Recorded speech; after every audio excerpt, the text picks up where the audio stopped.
Halo WhatsApp bro, gimana kabarnya? Everything is okay? Kembali lagi dengan saya, seorang tutup buku yang gemar membaca pesan WhatsApp sesuai dengan requestan saya sendiri, karena sampai saat ini belum ada yang merequest saya untuk menceritakan sebuah alur cerita film yang berjudul The Runner tahun 2020. Karena sebentar lagi saya mau meeting iklan Durek, langsung saja kita ke alur ceritanya. Semongko.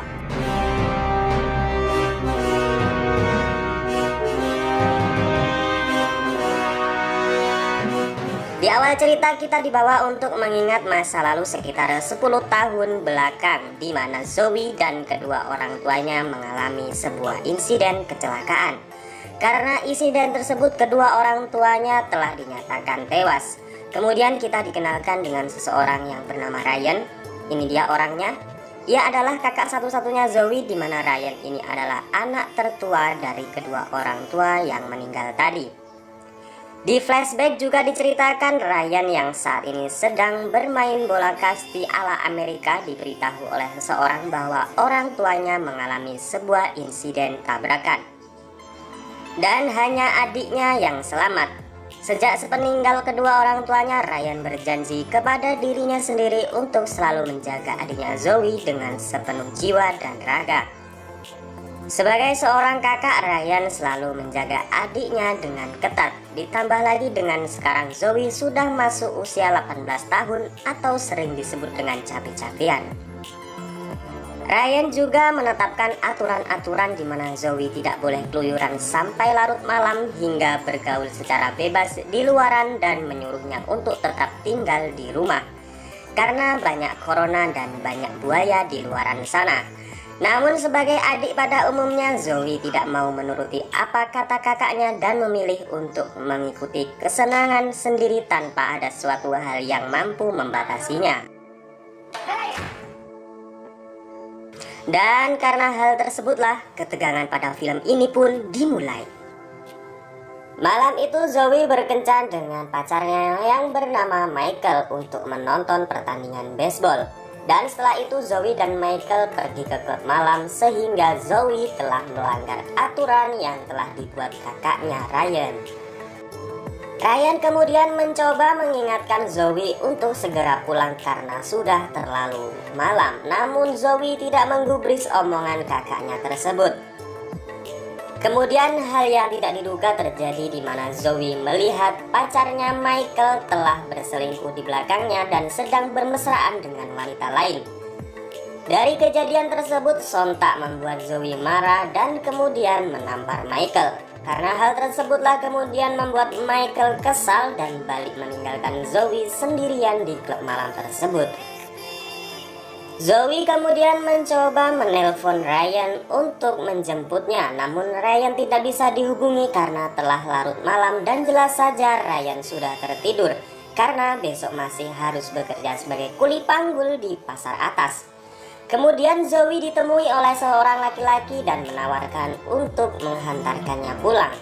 Karena teringat pesan dari kakaknya untuk tidak langsung percaya dengan orang baru, Zoe pun menolak ajakan pria tersebut. Dan cerita selanjutnya tidaklah sesuai dengan ekspektasi saya, di mana biasanya kalau cowok sedang berkenalan dengan cewek itu ditolak, pasti ia balik dan akan berkaca kemudian mengatakan bahwa oh ya, saya ini buaya.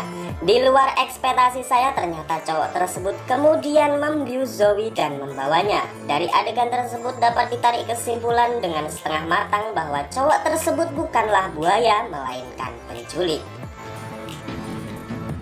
Di pagi hari pun tiba. Ryan sangat terkejut ketika melihat kamar Zoe yang kosong. Kemudian Ryan bertanya kepada sahabatnya yang bernama Cutter. Ini dia orangnya. Orangnya brewok kayak serigala berbulu domba. Cutter sendiri adalah sahabat main kelereng dan gaple wayang Ryan semasa kecilnya. Dan kebetulan Cutter menginap di rumah Ryan untuk beberapa waktu. Ryan yang panik kemudian menghubungi semua teman sekolah Zoe, termasuk pacarnya yang bernama Michael. Dan benar saja mereka semua tidak mengetahui keberadaan Zoe, karena yang mengetahui Zoe itu hanya penonton dan cowok penculik tadi. Tak lama kemudian Michael pun datang dan menceritakan kejadian semalam. Dan kemudian tanpa pikir panjang dan chat panjang yang cuma dibalas, Ryan dan Michael datang ke clubbing semalam. Sesampainya di tempat tersebut, Ryan kemudian bertanya ke penjaga apakah adiknya masih berada di sini. Karena muka brewok, alis tebal, dan gigi runcing Ryan membuat takut dan bingung penjaga clubbing tersebut. Michael kemudian mengingat kejadian semalam di mana sebelum ia meninggalkan Zoe, Michael melihat bahwa Zoe sempat berbincang dengan seseorang pria dan menyatakan siapa pria tersebut. Dan sangat tidak disangka-sangka ternyata pria yang menculik Zoe adalah pemilik clubbing tersebut. Dan kemudian mereka pun ditunjukkan tempat di mana Zoe sedang disandra.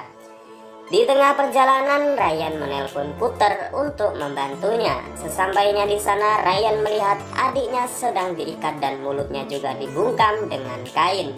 Dan ternyata Zoe juga tidak sendiri karena banyak korban wanita yang di sana.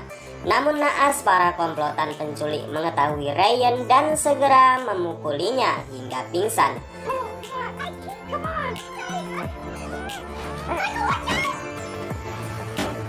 Beberapa saat kemudian Cutter pun datang dan seketika membangunkan Ryan. Setelah itu keadaan sangat sulit di mana Ryan mencari sebuah petunjuk untuk mengetahui di mana para penculik tersebut akan membawa adiknya. Nasib baik masih menimpa Ryan. Di sebuah markas tersembunyi, Ryan menemukan data para korban dan para pembeli atau penadah para wanita-wanita tersebut.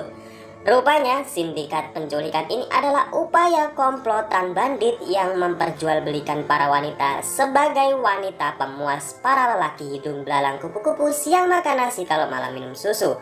Diketahui juga sindikat para penculik tersebut adalah komplotan perdagangan wanita dan prostitusi online terbesar di Texas. Karena wajah yang dimiliki Zoe ini sangatlah cantik dan juga masih priwin, Zoe sudah di-booking dengan harga yang sangat mahal, lebih mahal tentunya dari wanita-wanita lain. Transaksi para penjual dan pembeli pun dimulai dan Zoe pun dipaksa untuk melayani para lelaki tak berakhlak dan tak beretika serta tidak memiliki jiwa kasihan dan lemah lembut seperti saya ini.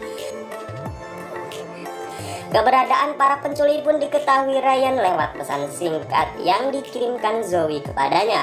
Dan tak lama kemudian Ryan dan Cutter pun sampai di lokasi. Kemudian kejadian yang sangat-sangat membagongkan pun dialami ketika Ryan tertangkap oleh para penjaga dan Cutter sendiri tertembak.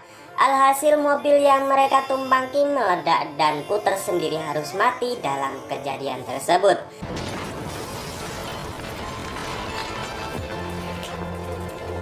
Ryan dan Zoe kemudian dibawa ke tempat utama para komplotan sindikat penculikan, perdagangan manusia, dan pengencrutan wanita.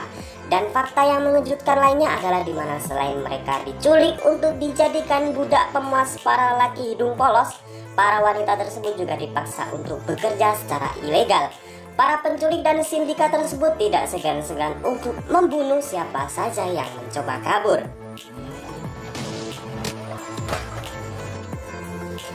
Di sisi lain, Michael yang merasa bersalah karena tidak membantu Ryan membebaskan Zoe akhirnya memberanikan diri melapor Pak Polisi.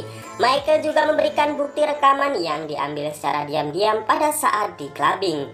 Dan fakta yang mengejutkan lainnya adalah selain diburu sebagai sindikat perdagangan wanita, mereka adalah gembong narkoboy yang sudah sekian lama dicari oleh para polisi. Berbekal dari keterangan Michael, polisi pun berhasil menemukan di mana Ryan dan Zoe sedang disandra. Meskipun agak terlambat, singkatnya para polisi berhasil menangkap para penjahat tersebut. Sementara itu Ryan yang sekarat pun harus dilarikan ke rumah sakit karena beberapa luka tusukan di perutnya. Bravo team, this is your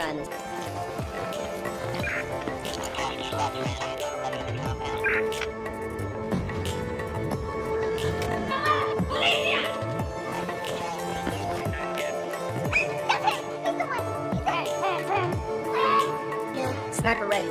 Take the shot. Setelah pulih dari sakitnya, Ryan dan Zoe pun hidup kembali normal dan dari kejadian tersebut membuat Zoe sadar bahwa semua sikap Ryan selama ini yang selama overprotective dan melarang ini itu adalah yang terbaik untuknya. Dan film ini pun diakhiri dengan rasa tegang saya di mana tadi ada adegan penusukan yang kayaknya perlu diulang-ulang kembali. Sekian dari saya, sang kreator muda bertalenta penuh sukarela, suka buat video rela nggak ditonton dan nggak di like. Mau ngingetin kepada kalian yang suka begitu, ingat itu sangat menyakiti para kreator yang berusaha membangun channelnya seperti saya ini. Dan mungkin ada para Thailand yang jika saya translatekan adalah larangan, bukan sesuatu yang memberatkan, melainkan karena adanya larangan maka akan membantumu selamat. Oke, sekian dari saya. Thanks for watching and see you next time. Bye bye.